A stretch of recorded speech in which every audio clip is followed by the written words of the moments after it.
Hey guys, in this video, I will show you how to play YouTube music in the background. All right, so let's begin. You can follow this on an iPhone or Android, so this can be super useful because maybe you want to go and browse the internet, go and use another app or whatever, and you want to go listen to music at the same time. Because if I go and get this music playing right now, I'll go and click on the play button. You'll notice that when I then go close the app, it goes and stops.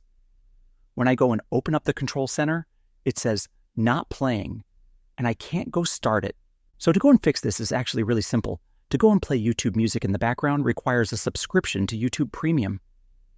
You do need to pay monthly for YouTube Premium, but it's got a lot of benefits. So if you go and click on Upgrade in the bottom right, you can go and see them here. So what you need to do is go and click on Get Music Premium, and you can go subscribe. After you've got YouTube Premium, what we can then do is go and start playing it. And now, when you will quit the app, it will go and keep playing. So go and upgrade to YouTube Premium for this to work. So that's basically how you can play YouTube music in the background, and that's it for this video. If you found this helpful, consider subscribing and giving this a big thumbs up.